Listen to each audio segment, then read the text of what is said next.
Pak, izin Pak. Udah siap.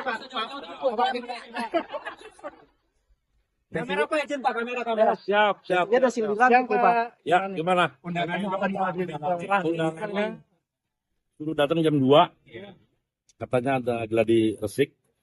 Ya kita datang. Dari Resik. Undangannya kapan Pak? Saya ya nanti aja lah kalau itu ya. Nggak boleh ngeduluin, nggak enak. Apa undangan? Bisa berubah juga. Tapi undangannya apa Pak? Di dalam undangannya itu sebagai apa? Ya hadir ada pelantikan. Menteri Saya belum tahu. Infonya, Menteri RH ya Pak?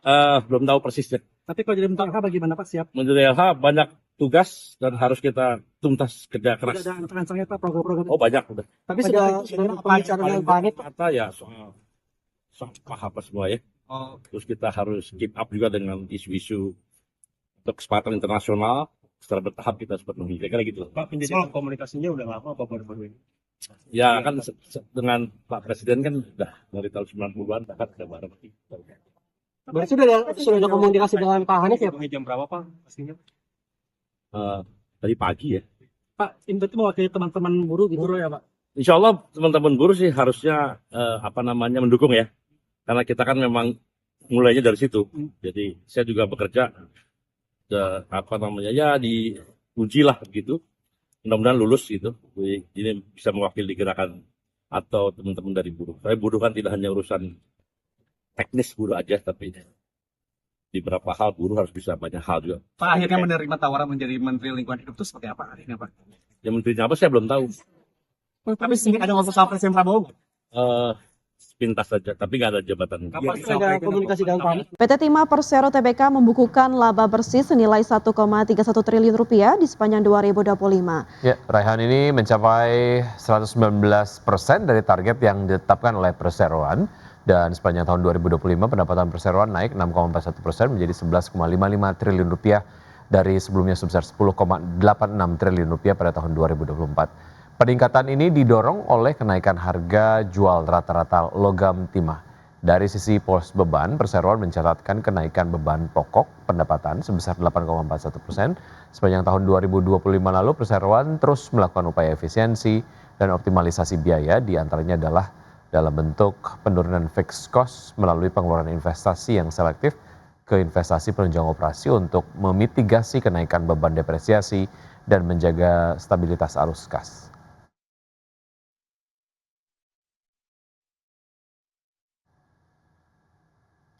Ya, RUPS tahunan PT Medika Loka Hermina Tbk menyetujui pembagian dividen sebesar 207 miliar rupiah untuk tahun buku 2025. Ya, dividen ini setara dengan 48% dari laba bersih yang dibukukan perseroan di sepanjang 2025. Rapat Umum Pemegang Saham Tahunan PT Medika Loka Hermina Tbk menyetujui pembagian dividen sebesar Rp13,5 per saham atau Rp207 miliar dari laba bersih tahun buku 2025. Dividen ini setara 48% dari laba bersih yang dibukukan perseroan sepanjang 2025. Emiten rumah sakit ini membukukan pertumbuhan pendapatan 6,2% year on year menjadi Rp7,13 triliun dari Rp6,72 triliun pada 2024. Sedangkan laba bersih perseroan tercatat sebesar Rp429,55 miliar atau terkoreksi 19,85% dari laba bersih 2024 sebesar Rp535,94 miliar. Sementara itu untuk tahun 2026 perseroan menargetkan pertumbuhan pendapatan 2 digit dari realisasi 2025. Untuk kinerja bottom line, paling tidak tahun ini perseroan bisa mencatat kinerja pertumbuhan dan diupayakan bisa naik 2 digit. Sementara untuk alokasi belanja modal, perseroan memfokuskan pada kualitas pengembangan. Perseroan menyatakan tahun ini perseroan akan fokus mengutamakan pasien non-BPJS Kesehatan. Berbagai sumber IDX Channel.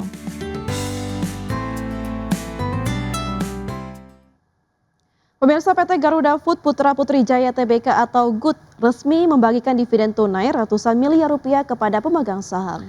Ya, keputusan ini diambil dalam rapat umum pemegang saham tahunan yang digelar Kamis 23 April 2026. PT Garuda Food Putra Putri Jaya Tbk atau GUT resmi membagikan dividen tunai ratusan miliar rupiah kepada pemegang saham. Keputusan ini diambil dalam rapat umum pemegang saham tahunan yang digelar Kamis 23 April 2026. Dalam RUU PST tersebut, pemegang saham menyetujui pembagian dividen sebesar Rp9,5 per saham atau setara Rp350,33 miliar. Jumlah ini merepresentasikan sekitar 50,9% dari laba bersih tahun buku 2025 yang mencapai Rp688,65 miliar. Dividen akan dibayarkan pada 20 Mei 2026 kepada pemegang saham yang tercatat namanya per 6 Mei 2026. Sepanjang 2025, Garuda Food mencatatkan penjualan sebesar Rp13,1 triliun atau tumbuh 7,2% dibandingkan tahun sebelumnya. Segmen makanan dalam kemasan menjadi penopang utama dengan kontribusi hampir 90% dan tumbuh hampir 10%. Penjualan domestik masih dominan dengan kontribusi 97,2% didorong penguatan distribusi serta permintaan produk yang stabil. Kinerja positif perusahaan juga didukung inovasi produk, pengembangan distribusi, transformasi digital, dan efisiensi operasional. Selain itu, dalam RUU PSLB, perusahaan menunjuk Maurits Clavert sebagai komisaris independen menggantikan Doro Jatun Kuncoro Jakti. Langkah ini diharapkan memperkuat tata kelola perusahaan dan menjaga daya saing jangka panjang. Berbagai sumber IDX Channel. Menteri Koordinator Bidang Perekonomian Erlangga Hartarto memprediksi ekonomi Indonesia di kuartal 1 2026 tumbuh mencapai 5,5%. Ya, hal ini ditopang oleh sejumlah faktor, mulai dari konsumsi rumah tangga hingga penyaluran tunjangan hari raya atau THR. Dalam konferensi pers realisasi investasi triwulan pertama tahun 2026, Menteri Koordinator Bidang Perekonomian Erlangga Hartarto memperkirakan pertumbuhan ekonomi pada triwulan 1 tahun 2026 bisa mencapai di angka 5,5%.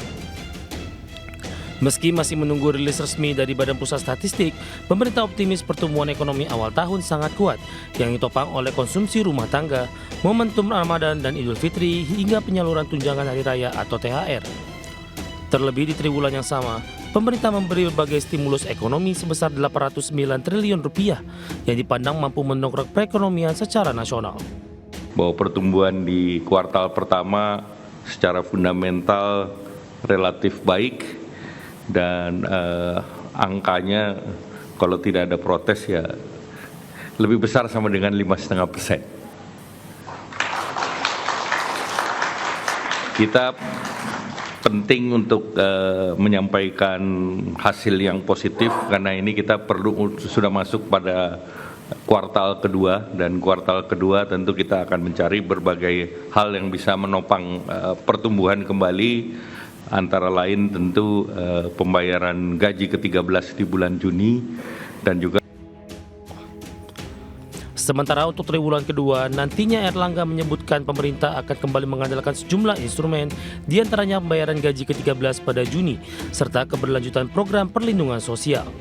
Di sisi lain, stabilitas ekonomi juga didukung kebijakan moneter, di mana Bank Indonesia mempertahankan suku bunga acuan di level 4,75%, ditambah sektor manufaktur masih berada di zona ekspansi dan dinilai tetap kompetitif di kawasan. Dari Jakarta, Ade Firmansyah, IDX Channel. Ya, pemerintah resmi menerbitkan surat keputusan bersama atau SKB 2 Menteri untuk memangkas hambatan perizinan lahan guna mempercepat pasokan rumah subsidi bagi masyarakat berpenghasilan rendah atau MBR. Ya, kebijakan ini merupakan hasil kesepakatan antara Menteri Dalam Negeri dan Menteri Agraria dan Tata Ruang Kepala BPN. Menteri Dalam Negeri Tito Karnavian dan Menteri Agraria dan Tata Ruang Kepala BPN Nusron Wahid sepakat untuk bersama-sama menerbitkan surat keputusan bersama atau SKB percepatan pasokan rumah subsidi bagi masyarakat berpenghasilan rendah atau MBR. Kebijakan ini merupakan hasil kesepakatan dua menteri untuk memangkas hambatan perizinan lahan guna. Melalui SKB tersebut, lahan yang sebelumnya terkendala secara administratif akibat kebijakan lahan sawah dilindungi atau LSD, kini dapat diproses kembali perizinannya sepanjang memenuhi aspek kelayakan lingkungan dan mendapat rekomendasi kepala daerah. Komisioner Badan Pengelola Tabungan Perumahan Rakyat atau BP Tapera, Heru Budi Nugroho mengatakan kebijakan ini menjadi solusi konkret atas hambatan utama pada sisi suplai perumahan nasional. Heru menilai langkah strategis ini memberikan kepastian hukum bagi pengembang untuk segera melakukan konstruksi di lahan-lahan yang sebelumnya berstatus mandek secara perizinan. SKB percepatan suplai rumah subsidi ini sekaligus menjadi katalisator untuk mengejar target program pembangunan 3 juta rumah yang menjadi agenda strategis nasional, di mana penyelesaian kendala perizinan diharapkan mampu mengerek volume pasokan rumah subsidi secara signifikan guna merespon tingginya angka backlog hunian di berbagai wilayah Indonesia. Berbagai sumber, IDX Channel.